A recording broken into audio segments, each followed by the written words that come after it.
마태복음 제8장 18절에서 22절,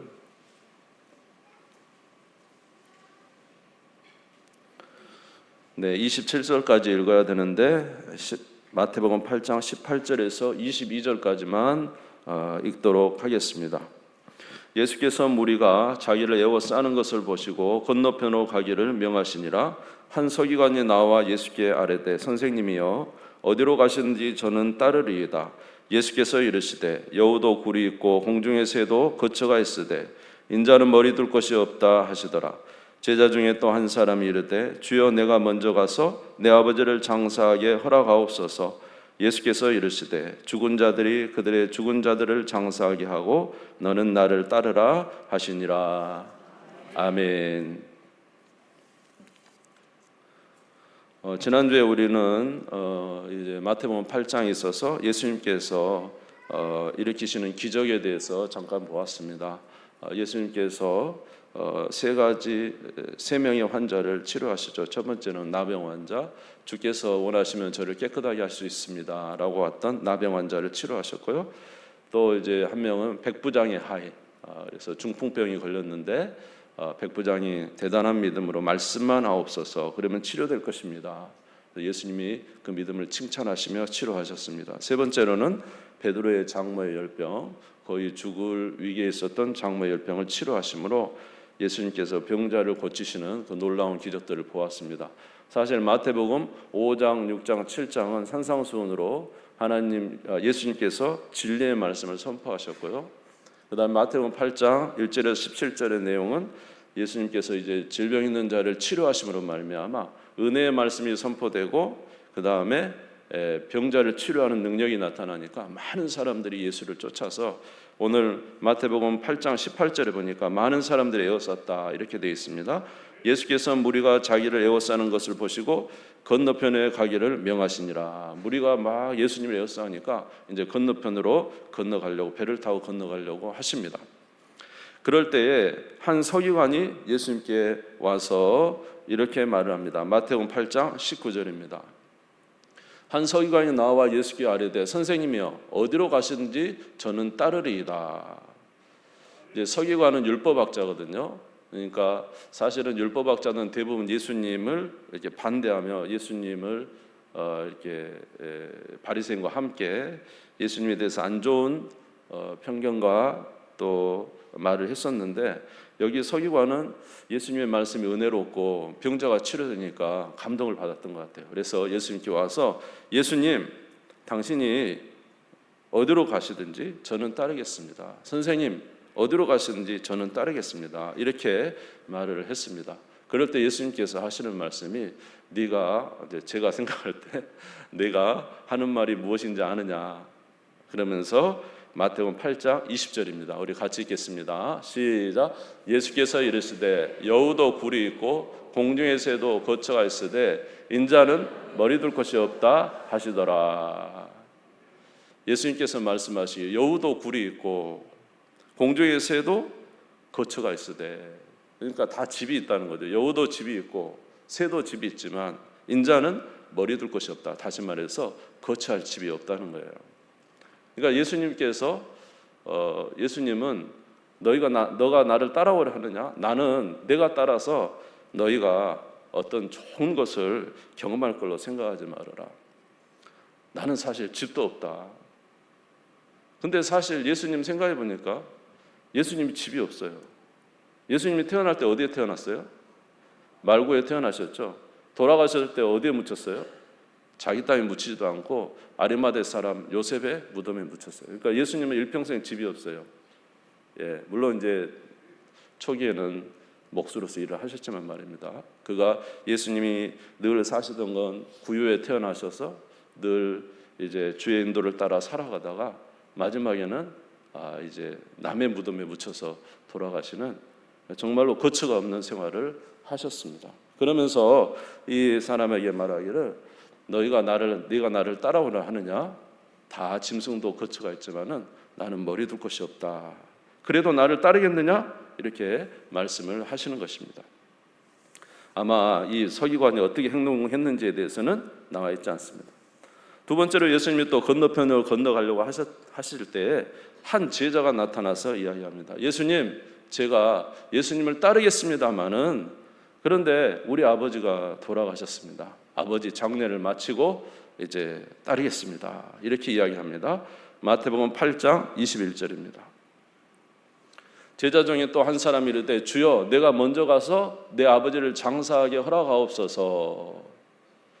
주님을 따르긴 따르겠지만은 먼저 내 부모님을 장사하고 따르겠습니다. 이거는 이제 지금 현재 아버지가 돌아가셨을 수도 있고요. 아니면 아버지가 돌아가시면 따르겠습니다. 이런 말이 될 수도 있습니다. 그러니까 예수님에게 내 아버지를 먼저 장사하고 따르겠습니다. 그랬더니 예수님께서 하시는 말씀이 죽은 자들은 죽은 자들이 장사하게 두고 너는 나를 따르라. 마태복음 8장 22절입니다. 같이 읽겠습니다. 시작. 예수께서 이르시되 죽은 자들이 그들의 죽은 자들을 장사하게 하고 너는 나를 따르라. 여러분, 죽은 자들이 죽은 자들을 장사하게, 이게 무슨 뜻일까요? 너는 나를 믿어서 생명을 얻었지만 죽은 자, 영적으로 죽은 자, 그러니까 아직은 새 생명 얻지 못한 자들이, 그들에게는 그게 중요하잖아요. 사실 유대인들에게도 장사하는 거 너무 중요했어요. 부모를 장사하는 것은 그때 당시에 굉장히 중요한 일입니다. 그래서 막 곡하는 사람도 막 부르잖아요. 근데 이제 그 아버지 장사를 이제 버려두고 주님을 따르라. 그러니까 예수님을 따르는 데 있어서는 그 어떤 것도 예수님을 따르는 것을 막을 수 없다는 것입니다. 예수님을 따르는 데 있어서는 심지어 누구도, 부모도 예수님을 따르는 것을 막을 수가 없다는 것이죠. 여러분, 주님을 정말로 사랑하시고 예수 그리스도를 여러분의 삶의 가장 중요한 분으로 모시고 살아가는 우리 성도님 되시기를 주의 이름으로 축원합니다. 바로 제자는 이런 사람이 있는 것입니다. 제자는 머리 둘 곳이 없어. 앞에 비전이 보이지 않아. 앞에 안식이 보이지 않아. 그래도 거기에 누가 가시면은, 주님이 가시면 따라가는 자가 제자예요. 아멘. 그리고 심지어 가족에 대한 사랑과 마음이 있어도 그 모든 것을 절제하고 누가 원하시면, 우리 주님이 원하시면 따라가는 게 제자예요. 아멘. 누가복음 14장 25절에서 27절에 보니까 수많은 무리가 함께 갈새 예수께서 돌이키사 이르시되 물은 내게 오는 자가 자기 부모와 처자와 형제와 자매와 더욱이 자기 목숨까지 미워하지 않냐면 능히 내 제자가 되지 못하고 누구든지 자기 십자가를 지고 나를 따르지 않는 자도 능히 내 제자가 되지 못하리라. 만약에 진정으로 예수님을 따른다고 하면, 진정한 제자라고 하면 부모와 처자와 형제와 자매와 목숨까지 미워하지 않냐면 능히 내 제자가 될 수 없다는 것이죠. 우리가 생각할 때 이렇게 아버지가 돌아가셨는데 장사도 하지 않고 예수님을 따르라고 한다 그런다면 예수님이 너무나 많은 것을 요구하지 않는가, 무리다라고 생각할 수가 있겠지만은 사실 그런 내용이 아닌 것이죠. 여러분, 우리 예수님은 효도를 엄청 강조하셨습니다. 그래서 만약에 어떤 사람이 자기에 있는 물질을 부모님에게 공양하려고, 효도하려고 가지고 있다가 하나님 앞에 드린다고 해서 하나님께 드리고 나서 부모를 공경하지 않으면 막 책망했어요. 여러분, 부모님은 하나님 건 하나님께, 부모님 건 부모님께. 아멘 안 하시네요. 하나님은 하나님 것은 하나님께, 부모님 건 부모님께. 부모님께 드릴 것을 하나님께 드리고는 하나님께 바쳤습니다. 그리고 고르반 입을 싹 닦았단 말이에요. 그러면 예수님이 책망했어요. 내 부모를 공경하라는 명령을 어겼다. 유대인의 전통으로서 하나님께 주신 계명을 어겼다는 거죠. 그러니까 부모 공경하는 일이 중요한 것을 말씀하셨고, 우리 예수님은 내내 부모를 공경하라고 말씀하셨고, 심지어 그가 십자가에 못 박혀 죽으실 때도 부모를 기억하시고는 자기 제자 요한에게 어머니 마리아를 내 어머니다 하면서 공경하라고 하신 것입니다. 그런데 여기서 중요한 것은 무엇인지 하면은 우선순위라는 것입니다. 우선순위. 우리가 부모도 공경하고 자녀도 사랑해야 되지만은 그것보다 더 중요한 것은 하나님을 섬기는 거예요. 하나님을 섬기는 것이 첫 번째가 돼야 돼요. 그래서 우리가 마태복음 22장에 보면은 이제 우리에게 계명을 주시잖아요. 두 가지 강령을 주시잖아요. 첫 번째 제일 큰 계명이 뭡니까? 마음을 다하고 뜻을 다하고 힘을 다해서 주 너희 하나님을 사랑하라. 이게 첫 번째 계명이에요. 두 번째 계명은 뭐죠? 내 이웃을 내 몸처럼 사랑하라. 그러니까 내 이웃을 내 몸처럼 사랑하는 것은 제1계명을 어기면 안 되는 거예요. 여러분 법에도 상위법이 있죠. 상위법. 예. 하나님의 말씀에도 우리가 제일 먼저 해야 되는 것은 마음을 다하고 뜻을 다하고 힘을 다하고 목숨을 다하여 주님을 사랑하는 거예요. 그리고 나서 이웃을 사랑하는 거예요. 여러분 이것을 어기면 이걸 바꾸면 안 되는 거예요. 여러분 그 엘리 제사장에게 두 아들이 있었습니다. 홈냐 비나스가 있었죠. 홈냐 비나스가 아버지가 제사장인데 아들도 이제 제사장으로 일을 하는데 아주 배은망덕한 것이죠. 제사 때 하나님께 드릴 제물을 가지고 갈고리를 갖다가 하나님께 드리지 않고 삶지도 않은 것을 생것을 갖다가 하나님의 제물을 가져와요.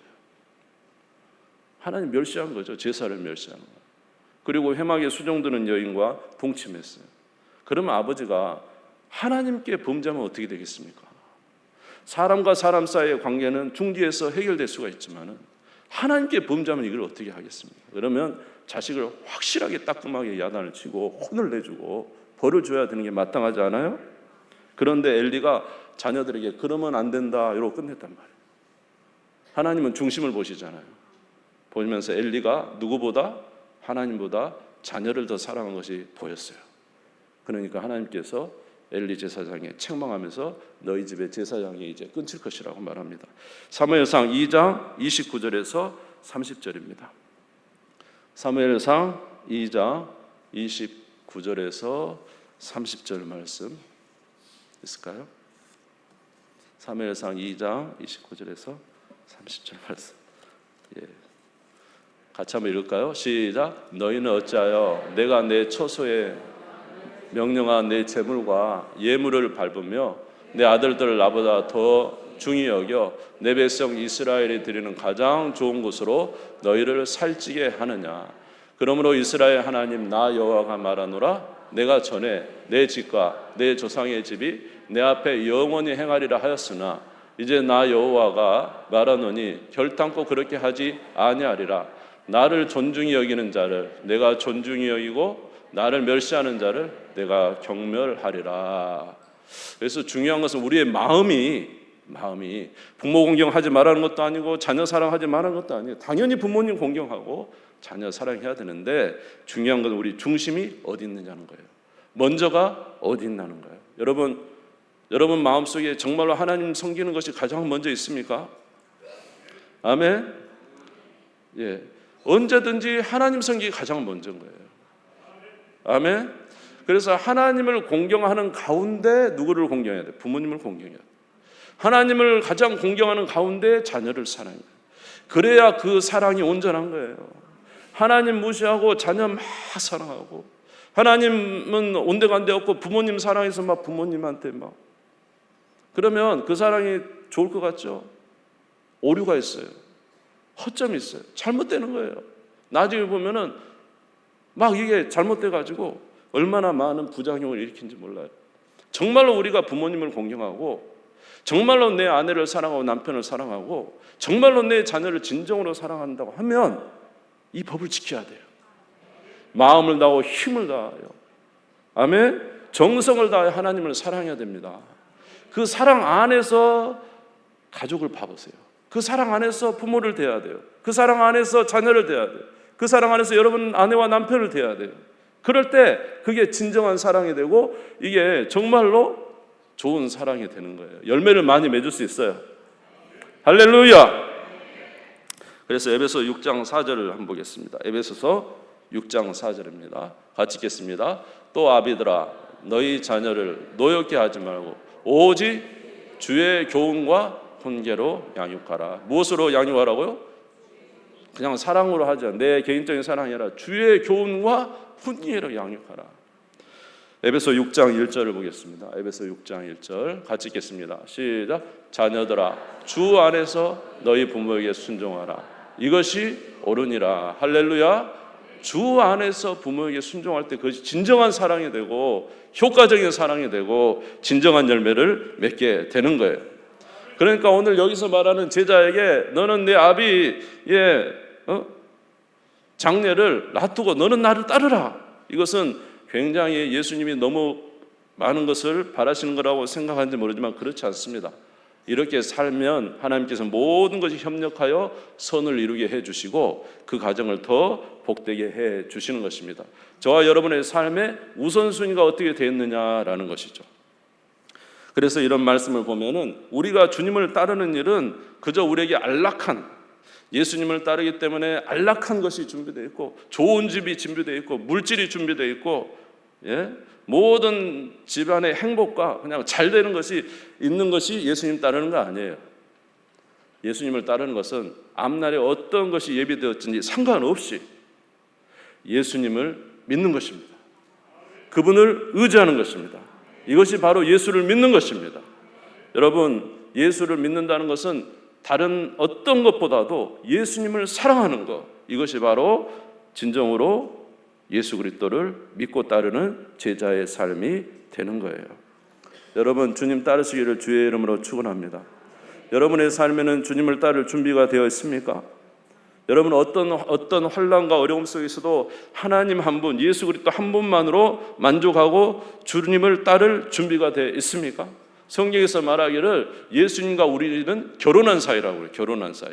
한번 따라서 결혼한 사이. 예수님은 나의 신랑.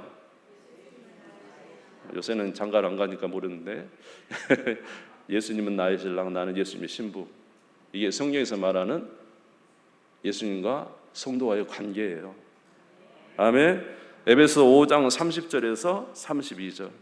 에베소 5장 30절에 32절 같이 읽겠습니다. 시작. 우리는 그의 몸의 지체임이라. 그러므로 사람이 부모를 떠나 그의 아내와 합하여 그들이 한 육체가 될지니 이 비밀이 크도다. 나는 그리스도와 교회에 대하여 말하노라. 한 남자 한 여자, 남편과 아내가 만나서 한 가정을 이루고 한 몸이 되는 거예요. 이게 바로 예수님과 우리 성도와의 관계라는 거예요. 아멘. 우리가 예수를 믿는다는 건 예수님이 나의 신랑이 되신 거예요. 우리는 예수님의 신부가 되는 거예요. 쉽게 말하는 결혼한 사이라는 거예요. 여러분, 결혼한 사이는 엄청 대단한 거예요. 여러분, 결혼하게 되면 남편이 어디를 가는지 아내는 따라가야 되잖아요. 남편이 어디를 가는지 따라가야 되잖아요. 아멘. 그래서 남편이 예를 들어 출장을 간다. 그럼 어떻게 해요? 같이 가야지. 남편이 어디를 간다든지 하면 어때요? 한 몸이 떨어질 수 없잖아요. 같이 가야 되잖아요. 이거예요. 그래서 오늘 예수님 말하잖아요. 너 나를 따라오라고 하느냐? 여우도 굴이 있고 공중의 새도 거처가 있지만 나는 머리 둘 곳이 없다. 그래도 나를 따라오겠느냐 이 말이에요. 너 정말로 나와 연합된 자로서 내가 가는 어디 곳든지 너희가 따라가겠느냐. 여러분, 예수 믿는다는 건 주님이 원하는 대로 살아가는 것입니다. 할렐루야. 심지어 여러분 결혼하면 어때요? 부모도 떠나잖아요. 남편과 아내가 결혼을 하면은 부모도 떠나잖아요. 떠나지 않아요? 결혼하고도 부모님과 같이 삽니까? 오늘 제자에게 말하는 거잖아요. 너가 나를 따라오려면은 내가 갈 테니까 네 부모 장성만 놔두고 나 따라오라는 거예요. 예. 결혼은 사실은 대단한 겁니다. 이게 모든 것을 버리고 따라가는 거 아니에요? 그러니까 저와 여러분이 정말로 예수 그리스도를 믿는다는 것은 예수 그리스도와 내가 영적으로 한 몸이 되고, 아멘. 예수님은 우리의 머리가 되고 우리는 그의 지체가 되고, 그래서 주께서 원하는 대로 살아가는 것이 진정한 예수 그리스도라는 거예요. 예수 그리스도의 제자라는 거예요. 여러분, 예수를 믿는 자입니까? 예수님의 제자입니까? 아멘. 그러면 그런 합당한 삶을 살아가는 우리가 되시기를 주의 이름으로 축원합니다. 정말로 우리가 말로만 주여 주여 하는 것이 아니라 정말로 우리가 믿는다면 예수 그리스도를 믿는 믿음을 살아야 돼요. 예수님이 말씀하시면서 사랑하라 그러면 그 어떤 상황에서도 예수님이 사랑하라면 사랑해야지. 예수님이 너는 나를 따르라 하면 그 어떤 순간에도 예수님이 원하는 대로 따라 사는 것이 제자죠. 그것이 주께서 우리에게 원하시고 우리에게 주신 권한과 능력이라는 것입니다. 그렇게 살아가는 우리가 되기를 주의 이름으로 축원합니다.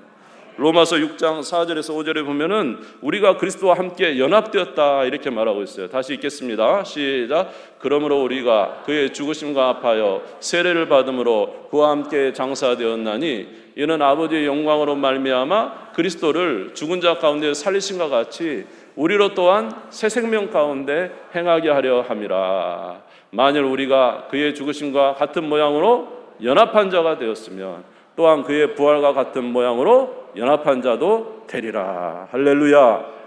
우리의 모든 죄를 예수님이 십자가에서 대신 지시고 죽으시고 부활하셨습니다. 그래서 그 예수 그리스도를 믿음으로 우리는 제 모든 죄의 속죄를 받고 이제 예수 그리스도와 한 몸이 된 것입니다. 다시 말해서 우리가 예수를 믿는다는 것은 예수 그리스도와 내가 하나 되었다는 뜻이고 예수님이 나의 신랑이 되고 나는 신부가 되는 것과 같다 이 말이에요. 그러면 우리는 진정으로 예수를 믿으면 예수님을 따라 살아야죠. 신랑이 원하면 따라가야죠. 지금 이 순간이 내가 가야 될 순간이라고 말한다면 주님을 따라 살아가는 것이 제자의 삶이죠. 그렇게 살아가는 우리가 되기를 간절히 소원합니다. 할렐루야.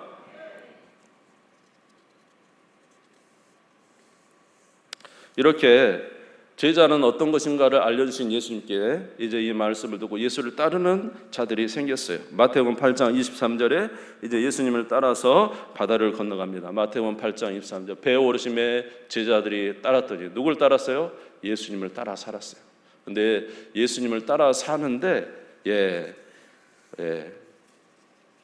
또 어려운 일들이 있는 거죠. 마태복음 8장 24절입니다. 마태복음 8장 24절 같이 읽겠습니다. 시작. 바다에 큰 놀이 일어나 배가 물결에 덮이게 되었으되 예수께서는 주무시는지라. 예수를 따랐더니 좋은 일이 있어야 되는데 큰 놀이 일어가지고 풍랑이 일어가지고 물이 막 배에 다 가득죠. 예수를 따르면은 좋은 일도 있겠지만은 환난과 풍파도 많습니다. 여러분 사도 바울이 예수님을 따라 살았지만 그의 인생에 얼마나 많은 어려움들이 있었어요. 그런데 그 어려운 일들이 있었지만 그 어려운 일들을 다 지나고 나서 이 사도 바울은 놀라운 일을 일으켰잖아요. 전 세계를 변화시키는 복음의 역사가 있었잖아요. 아멘. 아브라함이 75세에 하나님 말씀 따라서 고향 친척 아비 집을 떠나서 왔어요. 그런데 이 가나안 땅에 오면서부터 그에게 그냥 마냥 좋았습니까? 어려움과 환난이 많았습니다. 고통이 많았습니다. 그래도 아브라함이 누구를 믿어서? 하나님을 믿어 살았더니 하나님께서 아브라함을 통해서 놀랍게 역사하신 것을 우리가 알 수가 있습니다. 이렇게 풍랑이 일자 이 제자들이 예수님을 의지해야 되잖아요. 예수님을. 그런데 제자들이 예수님을 의지하지 않고 예수님을 믿지 않고는 그 풍랑을 해결하려고 했어요. 마태복음 8장 25절에 보겠습니다. 마태복음 8장 25절 같이 읽겠습니다. 시작. 그 제자들이 나와 깨우며 이르되 주여 구원하소서 우리가 죽겠나이다. 지금 예수님이 같이 계시잖아요. 예수님이 저와 여러분의 구원자가 되셨잖아요. 예수님이 오늘도 저와 여러분과 함께 계시잖아요. 그럼 예수님을 믿어야 되잖아요. 근데 지금 풍랑에는 이 바다, 여러분 우리가 잘 알지만 풍랑에는 이 바다는 우리 인생과 비슷하지 않습니까? 되게 잔잔한 것 같은데 어느 날 그냥 바람이 쳐버리면 막 폭풍이 일어나. 배가 막 다 엎어질 거야. 물이 막 배를 채고 들어와서 언제 무너질지 모를 그런 상황들이 오잖아요. 근데 지금 자기가 예수님을 따르는 제자로서 그 배를 예수님과 함께 탔잖아요. 그럼 예수님을 의지해야 되잖아요. 예수님을 믿어야 되잖아요. 근데 예수님이 함께 타서 예수님은 주무시고 계시는데 예수님에 대해서는 부르지도 않고 열심히 막 폭풍을 헤쳐가려고 노력을 합니다. 막 물을 퍼냅니다. 그러니까 예수님을 따르는 제자다고 하지만은 사실은 예수님을 믿고 따라가질 않아요. 우리가 예수님을 주여 주여 하는데 예수님을 진짜 따르지는 않아요. 예수님을 정말로 구하지는 않아요. 그분을 통해서 우리 인생을 해결받으려고 노력은 하지 않아요. 그저 예수님은 나와 같이 배 타고 있으신 분이지 아무런 기대와 소망도 없이 그러다가 도저히 안 되겠으니까 이제 가서 깨웁니다. 예수님 주무십니까? 좀 우리를 살려주십시오. 이것도 믿음으로 깨우는 게 아니에요. 지금 예수님을 믿음으로 깨우는 게 아니죠. 지금 뭐 그냥 주무십니까? 깨우는 거죠. 이게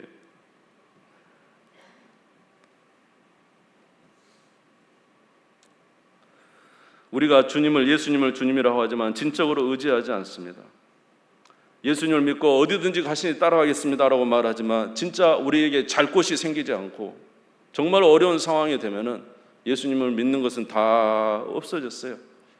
입으로는 주여 주여 하지만 진짜로 예수님을 믿고 의지하는 것은 우리에게 너무 부족한 거 아닙니까? 진짜 머리 둘 곳이 없어지면은 이제는 정말로 이게 믿는 자가 아닌가 안 믿는 자인가 구분이 안 될 정도로 사심만 나무 떨듯이 흔들립니다. 우리가 예수님을 제자라고 말을 하지만은 우리 가족들의 고통이 찾아오면은 내 부모님에 대한 고통, 내 자녀에 관한 고통, 내 모든 삶에 내 사랑하는 가족들에 관한 고통이 찾아오면은 그렇게 예수님을 주님이라 고백하지만은 사실은 진짜 예수님을 믿는 것 같지 않은 주님을 따르는 자가 아니에요. 그래서 그렇게 대단한 믿음이었다는 믿음이 이 가족의 어려움들, 질병, 환경이 오면 사실 나무 떨듯이 흔들려버려요. 믿음의 의연함이 다 사라진 것입니다. 그래서 예수님께서 그들에게 책망하십니다. 뭐라고 책망하십니까? 마태복음 8장 26절입니다. 마태복음 8장 26절 같이 한번 크게 읽겠습니다. 시작. 예수께서 이르시되 어찌하여 무서워하느냐 믿음이 작은 자들아 하시고 곧 일어나사 바람과 바다를 꾸짖으시니 아주 잔잔하게 되거늘. 예수께서 뭐라고 그랬어요? 어찌하여 무서워하느냐 믿음이 작은 자들. 지금 저와 여러분과 함께 계신 분이 누구예요? 예수님이시잖아요.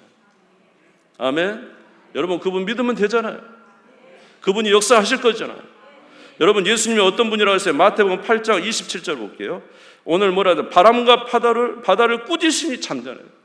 자연을 움직이고 계시는 하나님이시단 말이에요. 모든 일에 능치 못함이 없으신 하나님이란 말이죠. 바람과 파도도 꾸짖으면 잠잠해져 버리는 그런 능력자라는 거죠. 여러분 예수님을 믿는 것이 우리가 여러분 진짜 우리가 믿지 않아서 그러지. 여러분 믿으면 네가 나를 믿으면 나보다 더 큰 일을 하리라 예수님이 했잖아요. 그런데 우리가 예수님의 제자입니다. 주님을 믿습니다. 내가 주님 모든 것을 버리고 주님을 따릅니다 했는데 막상 현실에는 예수님을 믿지 않고 풍랑이 일으면 그냥 넘어져 버리고 가족들 어려움이 오면 그냥 쓰러져 버리고 그 좋던 믿음, 의연한 믿음 다 없고 예수님이 책망하신 거예요. 어찌하여 무서워하느냐? 너희 믿음이 어디 갔느냐? 그렇게 나를 고백하며 나를 사랑한다고 했던 그 제자의 고백은 도대체 어디 있느냐? 오늘 주님께서 우리에게 말씀하시는 거 아닙니까? 예수님은 모든 질병도 치료하시는 주님이셨습니다. 아멘. 바람과 파도도 잔잔하신 주님이십니다. 예수님은 죽은 자도 살리는 능력을 가지신 분이셨어요. 오늘 우리가 이 예수 그리스도를 믿으면 우리의 모든 환난과 어려움을 우리 예수 그리스도로 말미암아 극복하게 되는 줄 믿습니다. 여러분 예수 그리스도를 믿으시기를 주의 이름으로 축원합니다. 레인들은 자기 삶에 거처가 있었어요. 신명기 10장 9절을 보니까 레인들은 다른 지파들은 다 자기 땅이 있었어요. 근데 레인들은 그의 기업이 뭐였냐면 우리 같이 한번 읽을까요? 시작. 그러므로 레인은 그의 형제 중에 분깃이 없으며 기업이 없고 내 하나님 여호와께서 그에게 말씀하신 같이 여호와가 그의 기업이시니라. 누가 그의 기업이었다고? 여호와가 그의 기업이에요. 여호와가. 레위 지파에는 여호와가 그의 기업이에요. 다른 지파에서는 땅을 의지하고 어떤 양떼 소떼를 의지하고 재물이 많은 걸 의지하고 병마를 의지하고 사람을 의지하고 그랬지만 레위 지파에게는 누가 기업이에요? 여호와가 그의 기업이에요. 그러나 오늘 저와 여러분도 이 레위 지파에 속하는 줄 믿습니다. 베드로전서 2장 9절에 이렇게 말씀하셨습니다. 베드로전서 2장 9절에 같이 읽겠습니다. 시작. 그러나 너희는 택하신 족속이요 왕 같은 제사장들이요 거룩한 나라요 그의 소유가 된 백성이니 이는 너희를 어두운 데서 불러내어 그의 기이한 빛에 들어가 계신 이의 아름다운 덕을 선포하게 하려 하심이라. 우리는 왕 같은 제사장이단 말이죠. 우리 주님이 우리의 기업이단 말이죠. 우리의 다른 어떤 것보다도 우리 예수님이 우리의 기업이라는 거죠. 예수님은 길이요 진리요 생명이요, 예수 안에 모든 복이 다 들어있으며 하나님 예수 그리스도를 통해서 이 나라 이 세상 모든 만물을 통치하고 계신다는 거죠. 그 예수님이 우리의 신랑이 되시고 우리의 구원자가 되시고 예수로 말미암아 우리는 죽고 예수로 말미암아 다시 산 새 생명이 되었다면 제자의 삶을 진정으로 사랑하는 우리가 되기를 주의 이름으로 축원합니다. 주님께서 말씀하셨어요. 깊은 곳에 가서 그물을 던져봐라. 나를 못 믿겠으면 내 말을 듣고 깊은 곳에 가서 그물을 던져. 베드로가 내가 믿기지 않지만 그 말씀에 의지하여 깊은 곳에 가서 그물을 던지겠습니다. 던졌더니 기적이 일어난 것이죠. 여러분, 우리가 정말로 예수님 한 분으로 기쁨을 삼고 그분을 믿고 살아가고 있는가? 우리는 예수를 믿습니다. 우리는 예수의 제자입니다. 말을 하지만 그러나 진정한 제자는 예수를 믿고 사랑하는 자입니다. 그렇게 믿음으로 살아가는 우리 모두가 되시기를 주의 이름으로 축원합니다. 히브리서 11장 6절을 읽고 마치겠습니다. 히브리서 11장 6절을 읽고 마치겠습니다. 같이 읽겠습니다. 시작. 믿음이 없이는 하나님을 기쁘시게 하지 못하나니 하나님께 나아가는 자는 반드시 그가 계신 것과 또한 그가 자기를 찾는 자들에게 상 주시는 이심을 믿어야 할지니라. 할렐루야. 우리는 세상에 버려진 양이 아닙니다. 우리는 목자가 있습니다. 아멘. 우리의 구원자가 있습니다. 우리의 대속주가 있습니다. 우리의 길과 진리와 생명이 우리와 함께 하시는 것입니다. 여러분, 예수 그리스도를 진정으로 믿고 살아가셔서 환난 많은 이 세상 속에서 정말로 주님 안에서 평강을 누리는 우리 모든 성도도 우리 모든 가족들 다 되시기를 주의 이름으로 축원합니다. 주님 성부 부르짖고 잠시 기도하겠습니다. 하나님, 우리가 주님을 따른다고 고백합니다. 어디를 가시는지 우리가 가겠습니다. 심지어 우리에게는 우리의 모든 것을 다 버리고도, 내 사랑하는 모든 것을 버리고도 주님을 따르겠습니다라고 고백했지만 현실에 부딪히니, 풍랑이 오니, 어려움이 오니 주님을 의지하는 건 다 사라져버리고 우리가 죽게 생겼는데 주여 어찌하여 응답하시지 않습니까? 오히려 우리가 불평하고 있지는 않습니까? 그러나 주님은 우리와 함께 계십니다. 우리의 구원자가 되십니다. 너희 믿음이 도대체 어디 있느냐? 믿음이 작은 자들아, 오늘 주께서 우리에게 말씀하실 때 고백하게 도와주시옵시고 신뢰하고 믿음으로 살아가는 저희들이 되게 해 주시옵소서. 이제 우리의 입술의 고백이 삶의 고백이 되게 해 주시옵소서. 우리의 마음의 고백이 행동의 고백이 되게 도와주시옵소서. 하나님을 실제적으로 신뢰하며 살아가는 우리가 될 수 있도록 역사하여 주시옵소서. 우리 주님 세 번 부르짖고 잠시 기도하겠습니다. 주여, 주여, 주여. 하나님 아버지, 주님의 은혜와 사랑을 감사합니다. 우리 하나님은 모든 환난과 풍파를 잠재울 수 있는 하나님이십니다. 바람과 바다도 잠잠하게 하실 수 있는 능력자이십니다. 모든 병자를 치료하시는 우리 하나님이십니다. 인생을 헤매고 고통 가운데 있는 자에게 진리를 가르쳐주시는 우리 주 예수 그리스도이십니다.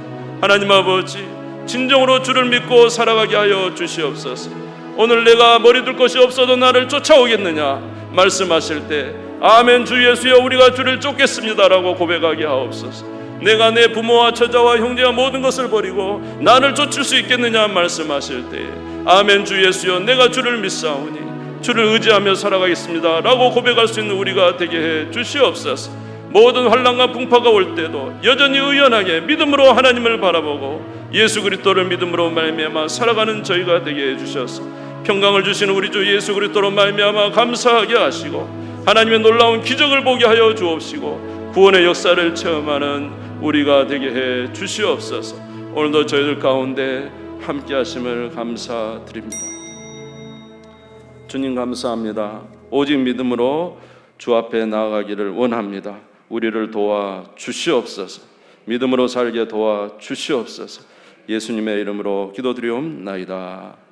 아멘. 384장으로 마지막 찬송 드리겠습니다. 184장입니다.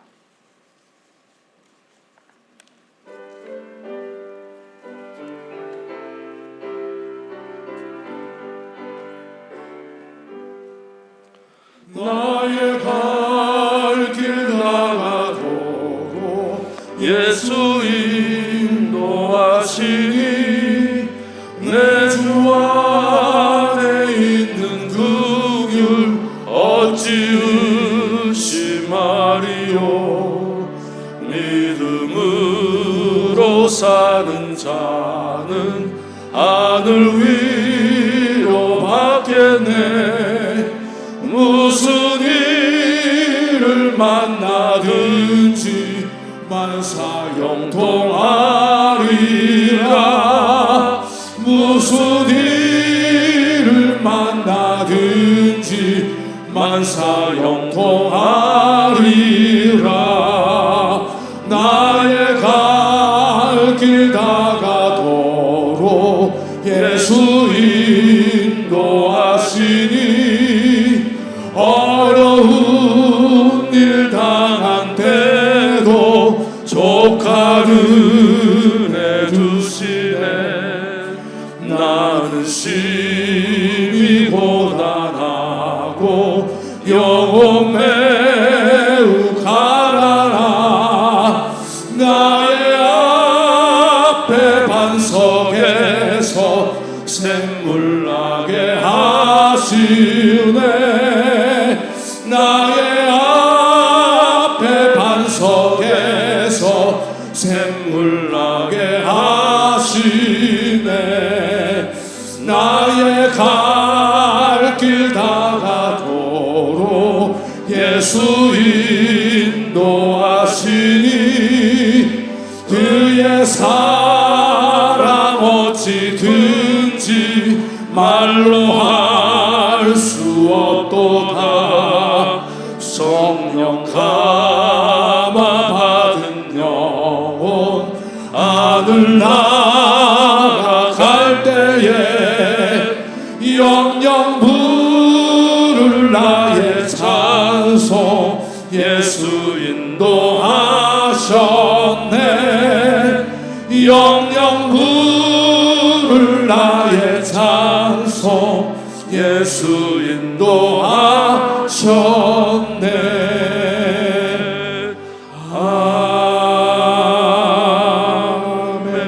아멘. 이제는 우리 주 예수 그리스도의 은혜와 하나님의 사랑하심과 성령의 교통하심이 우리를 구원하신 예수 그리스도의 은혜에 감사하며 믿음으로 주님을 따라 복된 삶을 살기를 원하는, 참으로 평강과 은혜의 삶을 살기를 원하는 사랑하는 모든 성도들 머리 위에, 그 가정들 위에, 후손들 위에 이제와 영원토록 함께 있을지어다. 아멘.